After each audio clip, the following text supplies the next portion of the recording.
Buenas tardes con todos, mi nombre es Yelana Saya Reyes Calero, pertenecemos a la Universidad Estatal del Sur de Manabí de la carrera de Ingeniería Civil. En este momento les vamos a explicar acerca de los fundamentos para el diseño de estructuras de hormigón armado. Los integrantes del grupo son Cabal Vélez Emily Yarelis, Parales Alay Domenica Giselle, García Ponce John Brian, Armijo Jumbo Robert Sebastián, de la materia hormigón 1 del paralelo A1 del sexto semestre. Como primer punto, les voy a explicar acerca de las características de los materiales que vamos a utilizar para la fabricación del hormigón y de la durabilidad del hormigón. Algunas de las características de los materiales que vamos a utilizar para fabricar el hormigón tienen que cumplir con las resistencias mecánicas acordes con el uso que recibirán. La estabilidad química, que tienen que tener una resistencia a los agentes agresivos, como por ejemplo la salinidad cuando se construye cerca del mar. No conspirar contra el ambiente, es decir, que no sean tan contaminantes. Tienen que tener un aislamiento térmico y acústico para el ahorro de energía, más que nada. Una estabilidad y protección en caso de incendios, es decir, que no se pueda consumir tan rápido con el fuego. Y sobre todo que sea una comodidad al momento de usarse, la estética y sobre todo la económica. En el hormigón hay 3 puntos que hay que tener en cuenta para la durabilidad de este, que es la resistencia mecánica, la resistencia a agentes agresivos y sobre todo la resistencia a la intemperie. Para tener un muy buen hormigón se debe utilizar los parámetros más exigentes para determinar la dosificación correcta. ¿Por qué? Porque al momento de exponerlo a lo más complicado, el hormigón nos tiene que dar una muy buena resistencia. En el caso de las cargas hay 3 tipos: cargas muertas, cargas vivas y cargas ambientales. En las cargas muertas es todo lo que conlleva la estructura, el peso del mismo, como puede ser la losa, a veces mesas, etc. Las cargas vivas somos nosotros, los seres humanos. Y las cargas ambientales serían las cargas de nieve, presión, sismo, succión, incluso las cargas de lluvia. Estas cargas ya están normadas. Por ejemplo, en las cargas vivas podemos decir que según la norma ASHTO, en las tribunas, en los gimnasios, en los hospitales se considera una carga viva de 100 libras sobre pie cuadrado. En el caso de apartamentos, armerías y cuartos, se considera 150 libras pie cuadrado. Y así hay sin número de cargas vivas que ya están normadas. Como segundo punto, mi compañero John Bryan. Hola, muy buenas con todos. Mi parte es lo que es diseño por esfuerzos admisibles y diseño por capacidad resistente. Como primer punto vamos con diseño por esfuerzos admisibles. En el diseño por esfuerzos admisibles o diseño por carga de servicios, la capacidad resistente de la estructura o del elemento estructural o de la sección específica como tal, de algún elemento estructural propiamente al esfuerzo máximo del material que provoca la rotura o que genera grandes deformaciones a la estructura. Bueno, en sí en eso. Se divide para un factor de seguridad aceptable para volverla comparable con la magnitud de las solicitaciones, solo comparable con los esfuerzos generados por la carga de servicio. Se consigue un diseño apropiado cuando la magnitud de las solicitaciones no supera la capacidad resistente dividida para el factor de seguridad F y S. La estructura de hormigón reforzado y las de madera se suelen diseñar bajo este criterio. Segundo punto, diseño por capacidad resistente. En el diseño por capacidad resistente, las solicitaciones que actúan sobre la estructura se mayoran mediante factores apropiados para que las acciones exteriores sean comparables con la capacidad resistente de la estructura y del elemento estructural o de la sección específica de un elemento estructural. Se consigue un diseño apropiado cuando la magnitud de las solicitaciones mayoradas no supera a la capacidad resistente. Las estructuras de hormigón armado y de acero laminado en caliente y los puentes se suelen diseñar bajo este criterio.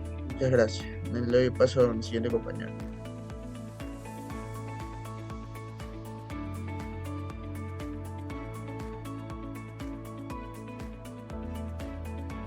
Ok. Tipos de estructura de hormigón armado. Cimentaciones. Es necesario tener el conocimiento y criterio adecuado.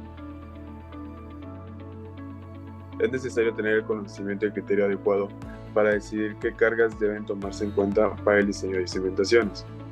Para estructuras de almacenamiento como almacenes y tanques de agua, debe tomarse la carga total para la cual ha sido diseñada la superestructura con carga simultánea. En edificios industriales, cuando existen grandes cargas móviles, se diseña la zona específica de la estructura sometida a la peor conducción de cargas ubicadas en esta zona. Cuando existen cargas horizontales temporales, tales como viento o sismo, se considerará el 100% de las cargas verticales y el incremento de estas.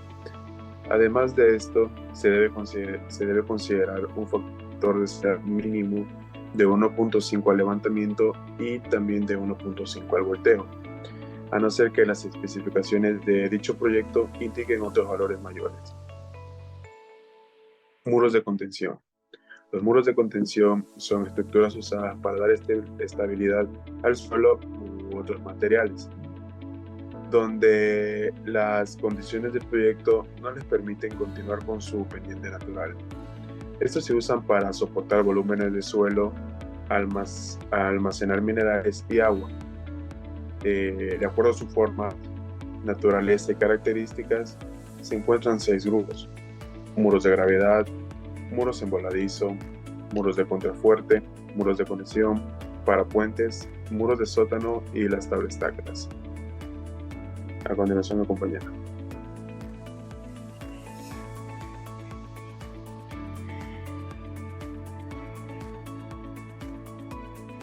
Escaleras. Son elementos importantes en una edificación y necesitan ser analizadas con detenimiento, no solamente como estructuras aisladas en sí, sino también como parte de un todo, especialmente en el comportamiento sísmico. Por eso se requiere tomar en cuenta los criterios adecuados para que las escaleras se encuentren lo suficientemente aisladas o ubicadas, de modo que se pueda hacer un análisis con consideraciones lo más aproximado a la realidad. Se tienen escaleras estructuralmente más simples, como son la de un tramo o 2 tramos apoyadas longitudinalmente y diseñadas como una losa cualquiera con armadura de un solo sentido. Tenemos las sobrecargas de acuerdo al Reglamento Nacional de Edificaciones. Escaleras secundarias 200 kilogramos sobre metro, viviendas y edificios residenciales 200 kilogramos sobre metro cuadrado, viviendas y edificios residenciales 250 kilogramos sobre metro cuadrado, 300 kilogramos sobre metro cuadrado, edificios públicos 400 kilogramos metros cuadrados, edificios de oficina 500 kilogramos sobre metro cuadrado, tribunas 500 kilogramos sobre metros cuadrados, vivienda y edificios residenciales 200 kilogramos sobre metros cuadrados. También tenemos el otro tema de losas armadas. Las losas armadas existen diferentes tipos, que van en dos direcciones. Las más antiguas, que son estudiadas en códigos, por ejemplo el ASI 63, son las losas planas apoyadas en vigas. Este método es aceptable actualmente, aunque en el reglamento ASI 11 no se mencionan las normas peruanas. En la actualidad se utilizan losas planas sin vigas, losas planas con capiteles o abacos, losas con casetones. Todas ellas se usan de acuerdo al caso específico, ya sea por requerimiento de altura, espesor de losa, necesidades de instalaciones, facilidades constructivas, limitaciones de esfuerzo cortante, luces entre apoyos, magnitudes de cargas vivas y muertas, entre otros. El código ASI considera 2 tipos de análisis para losas armadas en 2 sentidos: el método directo de diseño y el método de marco o pórtico equivalente. Además, se considera el método de las coeficientes utilizadas en el ASI. Gracias. A continuación, mi compañera. Muros de concreto armado. El uso de muros aumenta cada día debido a la utilidad que proporcionan y a las cargas que son capaces de resistir. Existen métodos de diseño como los siguientes: diseños de muros como elementos a compresión, usando el método de esfuerzos, a flexión y carga axial, y diseño de muros por el método empírico o muros de corte. En la mayoría de los casos toman las cargas horizontales y cortantes prácticamente en la totalidad del edificio. El refuerzo mínimo será de acuerdo a lo que se necesite el acero adicional por corte. La relación mínima del área del refuerzo vertical al área de concreto debe ser de 0.012 para varillas corrugadas no mayores de un 5/8 de diámetro, de 0.015 para otras varillas corrugadas, de 0.012 para mallas de alambre de soldado. La relación mínima del área de refuerzo horizontal al área neta del concreto debe ser de 0.002 para varillas corrugadas no mayores que al 5/8 de diámetro y 0.002 para mallas de alambre soldados y 0.0025 para otras varillas corrugadas. En conclusión, con todo lo expuesto e investigado, se puede decir que el concreto es un material no elástico, el cual presenta un enfoque a la resistencia última o al estado límite de proximidad de falla. Durante el diseño del concreto, la mayoría de los elementos son los que toman en cuenta a los tratados y normas de concreto armado en los países del mundo y asimismo en Ecuador, ya que se complementan con las normas ecuatorianas. Gracias.